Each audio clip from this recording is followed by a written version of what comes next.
നമസ്തേ, പ്രീതാസ് കിലറിലേക്ക് സ്വാഗതം. എല്ലാവരും സുഖമായിരിക്കുന്നു എന്ന് വിശ്വസിക്കുന്നു. ഇന്ന് നമ്മളോട് ഉണ്ടാക്കാൻ പോകുന്നത് വളരെ ഹെൽത്തിയും ടേസ്റ്റിയും ആയിട്ടുള്ള ഒരു ചിക്കൻ ഫ്രൈ ആണ്. ഹെൽത്തി എന്ന് പറയാൻ കാരണം നമ്മളിതിൽ എണ്ണയൊന്നും ചേർക്കണില്ല, അതുകൊണ്ടാണ്. അപ്പോൾ വീഡിയോ എല്ലാവരും സ്കിപ്പ് ചെയ്യാതെ മുഴുവനായിട്ട് കാണുമെന്ന് വിചാരിക്കുന്നു. വീഡിയോ ഇഷ്ടമായിട്ടുണ്ടെങ്കിൽ ഒന്ന് ലൈക്ക് ചെയ്യാനും മറ്റുള്ളവർക്കൊക്കെ ഷെയർ ചെയ്ത് കൊടുക്കാനും മറക്കില്ലല്ലോ. സബ്സ്ക്രൈബ് ചെയ്യാത്തവർ ഒന്ന് സബ്സ്ക്രൈബ് ചെയ്യാനും മറക്കില്ലേ. എന്നാൽ ഈ ചിക്കൻ ഫ്രൈ എങ്ങനെയാണ് ഉണ്ടാക്കുന്നത് എന്ന് നോക്കാം. ചിക്കൻ ഫ്രൈ ചെയ്യാൻ വേണ്ടിയിട്ട് ഞാനിവിടെ ഒരു 4 പീസ് ചിക്കൻ എടുത്തിട്ടുണ്ട്. 2 ലെഗ് പീസും 2 ബ്രസ്റ്റ് പീസുമാണ് എടുത്തിട്ടുണ്ട്. ലെഗിൻ്റെയും ബ്രസ്റ്റിൻ്റെയും കണ്ടിലേത്ത് ഒന്ന് നന്നായിട്ട് വരഞ്ഞു കൊടുത്തിട്ടുണ്ട്. ഇതേപോലെ ഒന്ന് വരഞ്ഞു കൊടുക്കുക, അതിലേക്ക് മസാലയൊക്കെ നന്നായിട്ട് പിടിക്കാൻ വേണ്ടിയിട്ട്. പിന്നെ ഇവിടെ കുറച്ച് മല്ലിയില എടുത്തിട്ടുണ്ട്. ഒരു കെട്ടിൻ്റെ പകുതി കെട്ട് മല്ലിയില എടുത്തിട്ടുണ്ട്. പിന്നെ അതേപോലെ കുറച്ച് പുതിനയിലയും, ആ മല്ലിയില എടുത്തതിൻ്റെ പകുതി പുതിനയില മതി. വലിയൊരു കഷ്ണം ഇഞ്ചി, ഒരു 5 വലിയ വെളുത്തുള്ളി അല്ലിയും, ഒരു 5-6 പച്ചമുളകും എടുത്തിട്ടുണ്ട്.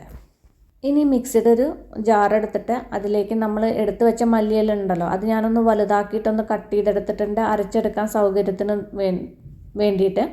പിന്നെ അതാ നമ്മൾ ഈ എടുത്തു വെച്ച മല്ലിയിലയും പുതിനയിലയും ഇഞ്ചിയും വെളുത്തുള്ളിയും പച്ചമുളകും എല്ലാം അതിലേക്ക് ഇട്ടിട്ട് ഒന്ന് അരച്ചെടുക്കണം. പിന്നെ ഇതിലേക്ക് ഇതിൻ്റെ കൂടെ കുറച്ച് ഒരു 5-6 കാഷ്നട്ട് കുതിർത്ത് വെച്ചിട്ടുണ്ട്. കാഷ്നട്ടും കൂടി ആ വെള്ളത്തോടക്കണം ഇട്ടിട്ട് ഇതൊന്ന് അരച്ചെടുക്കുക. ഇനി നമ്മൾ നേരത്തെ എടുത്ത് വെച്ച ചിക്കനിലേക്ക് ഒരു 1/2 ടീസ്പൂൺ ഗരം മസാലപ്പൊടിയും 1/2 ടീസ്പൂൺ ജീരകപ്പൊടിയും പിന്നെ ഒരു 1/4 ടീസ്പൂണോളം ചാട്ട് മസാലയും. ഇനി ഈ ചിക്കനിലേക്ക് ആവശ്യത്തിനുള്ള ഉപ്പ് ഇട്ട് കൊടുക്കുക. പിന്നെ ഒരു കുറച്ച് കസൂരി മേത്തി ഞാനിതാ കയ്യിലെടുത്തിട്ടുണ്ട്. 1 ടീസ്പൂണോളം കസൂരി മേത്തിൻ്റെ, അതൊന്ന് നന്നായിട്ട് ഇതിലേക്ക് പൊടിച്ചിട്ട് കൊടുക്കുക. ഇനി ഇതിലേക്ക് കുറച്ച് നാരങ്ങാനീര് വേണം, ഏകദേശം ഒരു ടേബിൾ സ്പൂണോളം നാരങ്ങാനീരും. പിന്നെ ഒരു 2 ടേബിൾ സ്പൂൺ ഒരു 2 ടേബിൾ സ്പൂൺ പുളിയില്ലാത്ത തൈര്. നിങ്ങളുടെ കയ്യിൽ ഗ്രീക്ക് യോഗേർട്ട് ഉണ്ടെങ്കിൽ ഗ്രീക്ക് യോഗേർട്ടാണ് കൂടുതൽ നല്ലത്. അതിനുശേഷം നമ്മൾ നേരത്തെ അവിടെ അരച്ചു വെച്ച മല്ലിയിലയുടെയൊക്കെ പേസ്റ്റ് ഉണ്ടല്ലോ, ആ പേസ്റ്റും ഇതിലേക്ക് ഇട്ട് കൊടുക്കുക. ഇട്ടതിന് ശേഷം നേരെ ഒന്ന് മിക്സ് ചെയ്തെടുക്കുക.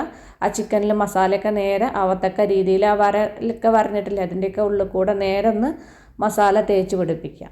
ഇപ്പം എല്ലായിടത്തും മസാലയൊക്കെ നേരെ തേച്ച് പിടിപ്പിച്ചിട്ടുണ്ട്. ഇനി നമുക്കിതൊരു ബൗളിലേക്ക് മാറ്റി വയ്ക്കാം. മാറ്റി വെച്ചതിന് ശേഷം അടച്ചു വെച്ചിട്ട് ഒരു മണിക്കൂർ നേരം ഒന്ന് റെസ്റ്റ് ചെയ്യാൻ വയ്ക്കാം. ഇപ്പോൾ 1 മണിക്കൂർ കഴിഞ്ഞിട്ടുണ്ട്. ഇനി ഞാനിതിവിടെ ഗ്രില്ല് ചെയ്യാനാണ് പോണത്, അതുകൊണ്ട് ട്രേയിൽ ഒരു ഫോയിലൊക്കെ വെച്ചിട്ടുണ്ട്. ഇനി ഇതിൻ്റെ മുകളിലേക്ക് നമ്മുടെ ചിക്കൻ പീസസ് വെച്ച് കൊടുക്കാം. ഇനി നിങ്ങൾ പാനിൽ ഫ്രൈ ചെയ്യാനാണ് പോണതെങ്കിൽ 1 ടേബിൾ സ്പൂൺ എണ്ണ ഒഴിച്ച് കൊടുത്താൽ മതി. മാക്സിമം 2 ടേബിൾ സ്പൂണോളം എണ്ണ ഒഴിച്ച് കൊടുത്താൽ മതി, കൂടുതൽ എണ്ണയുടെ ഒന്നും ആവശ്യമില്ല. പിന്നെ ചിക്കൻ പീസസ് വെച്ചിട്ട് അടച്ചു വെച്ചിട്ട് ലോ ഫ്ലെയിമിൽ ഫ്രൈ ചെയ്തെടുത്താൽ മതി. കാരണം ആ ചിക്കനിലെ വെള്ളമൊക്കെ ഇറങ്ങി ചിക്കൻ നന്നായിട്ട് ഫ്രൈ ആയി കിട്ടും. നേരെ വേവും ചെയ്യും, നേരെ ഫ്രൈ ആയി കിട്ടും. നമ്മൾ ഗ്രില്ല് ചെയ്ത് എടുക്കുന്ന പോലെ കിട്ടും.